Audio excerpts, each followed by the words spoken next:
High up in a tall mango tree lived a bright green parrot named Polly. She loved to talk and sing all day long. Chirp, chirp. Every morning, Polly greeted the sun.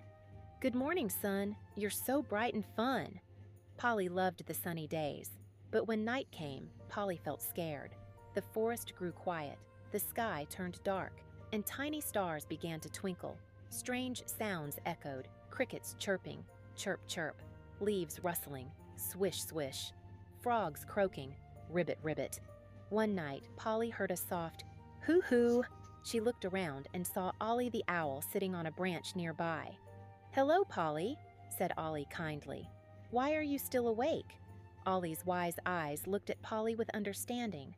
Polly sighed. "I can't sleep. The night feels too dark and lonely." She hung her head sadly. Ollie smiled. "Oh, Polly, the night isn't scary. Look, the moon is your friend." He pointed his wing gently. Polly looked up. The moon shone bright and silver, lighting the forest gently. It was beautiful. Wow, wow. "The moon watches over everyone," said Ollie. "It shines so you can dream safely." Polly smiled, feeling brave now.